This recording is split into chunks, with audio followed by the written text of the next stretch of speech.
What's up, everybody? It's your boy Brandon Blakeney, aka Brandon Lee TV. Welcome back to the Live with Brandon Blakeney podcast. Y'all know I got another banger for you, so kick back, relax, and come take a ride with your boy.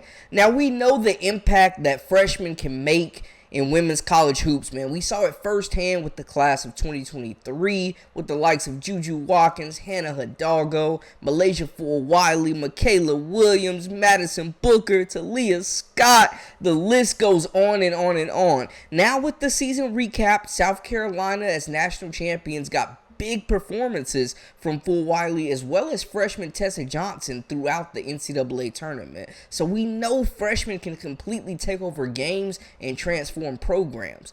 It's never too early to take a sneak peek at next year's class coming in. The 2024 class has the makeup to be special and has a bunch of versatility that kind of lacked a little bit in the 2023 class. But before we get into all that, make sure y'all hit that subscribe button for all the latest and the greatest and join our memberships. We got that exclusive content coming daily, weekly, whenever you need it. Now, let's get into it.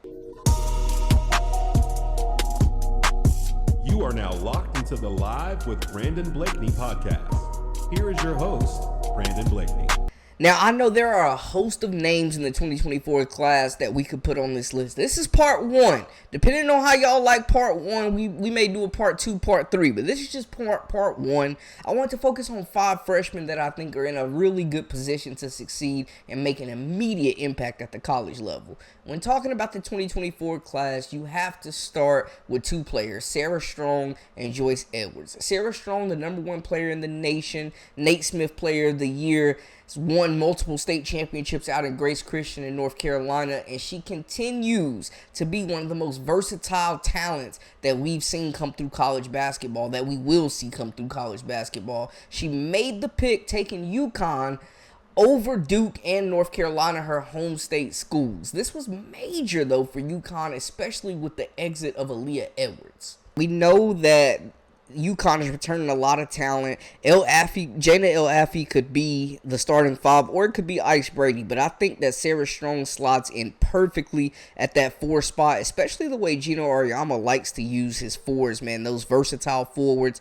that can play on the wing, which Strong has the skill to do with her handle, her court vision, and her perimeter shot-making ability. On top of that, though, man, she is a monster on the block. She averaged 23 points per game, 4.7 assists, and 16 rebounds. She is a monster on the block, understands how to use her size, her physicality, soft touch, great footwork, and she just looks polished, man. You look at that 4.7 assists, showing that she's a capable passer out of the post. She can get the outlet pass and start the fast break, go coast to coast.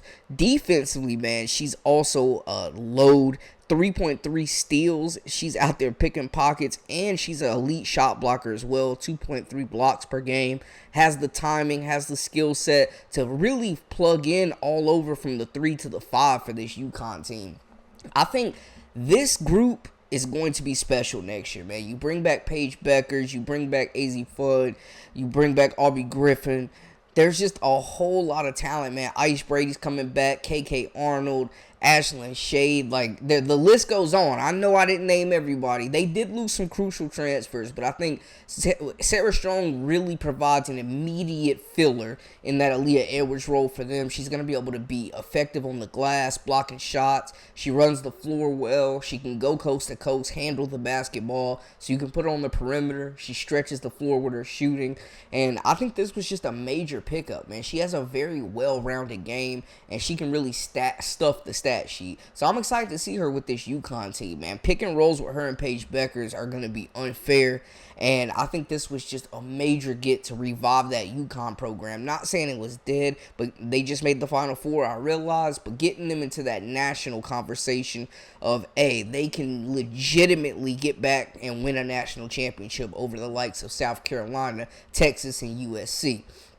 I'm looking at this UConn team, man, and Sarah Strong is a bully down low. I think she's going to provide something they were missing, just a dominant rebounder. Aaliyah Edwards was a solid rebounder, but she wasn't dominant on the glass like Sarah Strong will be. I look for UConn to be a lot bigger next year in the lineup as well, and they're going to have a lot of versatility. That's not the only freshman for UConn we're going to talk about either, but we'll get to that a little later.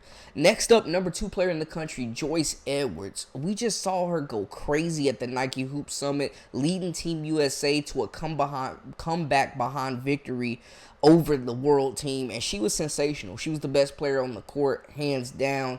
Definitely outplayed all of her teammates, including Sarah Strong and the entire world team. And when you talk about versatility, I know it is tough sometimes for freshmen to crack Dawn Staley's lineup, especially when she stacks that roster and brings so much talent back, but they do not have a big wing in this lineup, and that is what Joyce Edwards will bring, man. Just versatility, being able to play the 2 through the 4, guard multiple positions, and at 6'1", 6'2", just serious size on that wing. Now, we know that slashing, getting to the cup, man, she gets it done in the open floor. She's very quick with the basketball, very tough to really slow down when she gets that momentum, and she's shifty in space as well. I'm looking for her to make an immediate impact as well. I think at that 3 spot, she could be very, very, very versatile and valuable to the South Carolina lineup, even if it's not from an offensive standpoint. She is a very, very gifted scorer from all 3 levels. Let's not get it mistaken. But I think her defense will get her on the court very, very soon, man. I think immediately, because of her versatility to be able to guard multiple positions. She's got length, great lateral movement. She's locked in on defense.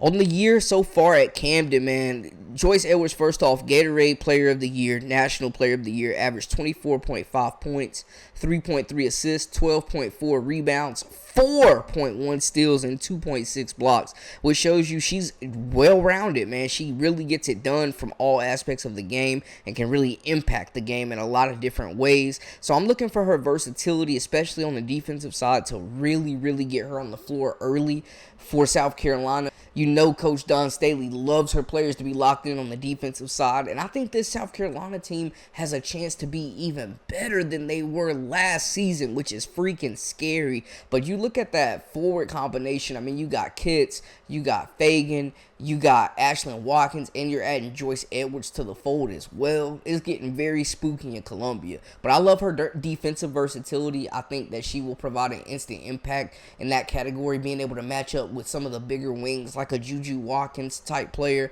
where she'll be able to guard that, and a Madison Booker, these big wings we're seeing that are handling the basketball and initiating the offense. Joyce Edwards is going to be tasked with those matchups, and I think with her size, her length, her winning pedigree, she's going to fit in very nicely with South Carolina. And I love just the effort, the energy, the motor, and the competitiveness that she will bring to this lineup that's already stacked. Next up, man, we're talking about USC and some of these top teams, man. Kennedy Smith is one of the 5 stars, one of several coming to join Juju Watkins. Don't worry, Lady Trojans, the reinforcements are coming. And Kennedy Smith is a legit 6'1" wing, can play the 2, the 3, or the 4. Versatile scorer, can shoot the 3 really well, can really attack and get to the lane off the dribble. She's an athletic and gifted finisher, uses her length to really elevate over the defense for clean looks, man. I think with her competitiveness as well, we saw her and Edwards were a very nice 1-2 punch for Team USA. She played really well in that game as well. On the year, Smith averaged 20.2 points per game, 7.5 rebounds, 2.1 assists, and 1.8 rebounds. She also led her school to the CIF Southern Section Open Division title and a second consecutive State Open Division championship. We're talking about another winner, another wing, and this class is loaded with versatile wings, but we're talking about another wing that's really going to bring an impact, a second playmaker, a second ball handler, and a number 2 scoring option possibly for USC. I think she's going to come in immediately and be able to play that 3 spot next to Juju, or the 2, depending on how they want to use her. She she's shown capability of being able to play bigger than she is and guard bigger defenders down low as well. But I love this addition, especially the way USC really lets their guards and their wings get out in space and really operate in that ISO, getting it off the dribble. Smith will be really good, really effective on taking some pressure off of Juju Watkins, giving USC another big scoring threat heading into a new conference, man, a loaded Big Ten. Like, it's going to be tough, but I love the addition of Smith. I think she fits what this program loves to do, this system. They're going to get out, they're going to space, they're going to be able to shoot threes, they're going to be able to attack the cup, they're going to play fast, and they're going to be really tough to stop in transition. So I'm excited for this addition for USC. I think that it was just a match made in heaven. And they're still in the transfer portal getting active too. But Smith is going to be a big get. She's not the only 5-star freshman coming in. They have more talent coming in that could make an impact. But Smith, really seeing her in the Nike Hoop Summit and watching her tape, man, it really impressed me, just the versatility, her scoring prowess. Like, she is polished. She looks like a pro out there. And I love what I saw from her game, man. She's a confident, streaky shot maker who can take over games. So I think she's going to be a big get for USC for sure. And she's going to be in a position to really make an impact and possibly compete for that National Freshman of the Year award. Kate Koval out of New York / Ukraine, the 6'4" post player, Gatorade Player of the Year in New York, is joining the Notre Dame Fighting Irish, and Coach Ivy really lacked a post player.